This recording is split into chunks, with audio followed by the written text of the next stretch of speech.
This video will take place in Bergen, Norway, the rainy city in Europe, which is full of artists. Starts today's journey in the forest. This was my everyday hike from the students' dorms in Montana to the bus station during my professional practice at the Institute of Marine Research.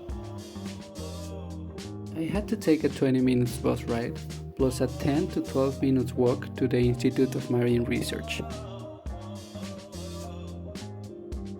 Once I arrived, I had to use this elevator and go to the third floor, where the benthic fauna and oceanography groups from the MAREANO project are working. Here you can see that they are having a meeting in the meeting room. Then I arrived at my office, where the magic happens. Here you can see a recording from my computer screen, where I am using the software Fast Tone Image Viewer. I use this software to analyze images extracted from videos of the Norwegian deep sea since 2005 as part of the MAREANO project. These images are of a very rare group of animals called Pycnogonids. You can see that they are a little difficult to observe, so we must zoom in to see all the small details. I will open this file to see which images it includes. I have this very nice and clear image of a Pycnogonid from the genus Nymphon. I will zoom in to look at the details of the appendages. We can see the chelicers that are very large and curved, and that are part of the cephalon of the animal. Now let's see the details of its legs. I know it's kind of hard, but we have to observe the different colors and gradients of these colors and the pixels that will give us information about the articles of the legs.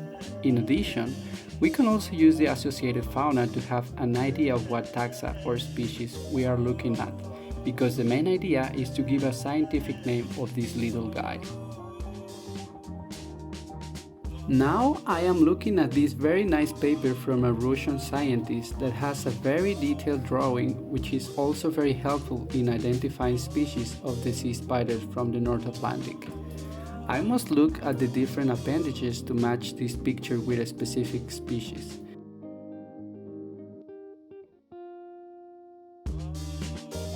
Once I have an idea of what it is, I have to send these images to a specific folder with the corrected name using the same software. That is what I'm doing now, just searching for the correct folder to put this image in its correct place.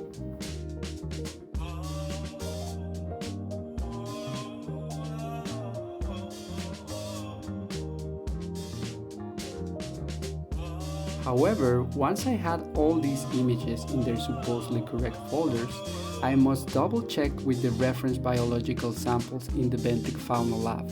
Here you can see all the different boxes that correspond to the different invertebrates groups. This is a reference collection from the IMR that is used for several reasons. This is the Pycnogonida reference box that has several Pycnogonid samples that have been identified by taxonomists during the last 2 decades of the MAREANO project. You can see how they have been preserved in plastic containers with alcohol. Now I will look at the organisms under the microscope to see all their details and to get used to their morphologies. Here I have a species from the genus Nymphon, and I am magnifying the last articles of the leg called tarsus and prepodus, which are diagnostic characters to distinguish between species. Now, we are looking at a rare species from the genus Euryside that only has 8 species described worldwide and that is present in Norway. Most of the time, I have to recheck the literature to read the species description and have a better understanding of what to look for. Then, I have to use the microscope again to see the species diagnostic characters and try to translate that information and apply it to the images I was working with. Once the lab work was done, I had to go back to desk, make all the corrections and place the corrected images in their new folders. By the end of the professional practice, I ended up with all these organized folders that included all the 1,461 images I was working with, but now with a proper taxonomic name. To conclude, I made an image catalog as quick taxonomic guide that includes 16 species for Genera and 2 families, with the idea of helping other researchers who want to identify sea spider species from the North Atlantic. All of this work was done by me as part of my professional practice during my master's degree in the IMR. Also to have a better understanding of these strange creatures that live in the deep ocean. Thank you so much for watching.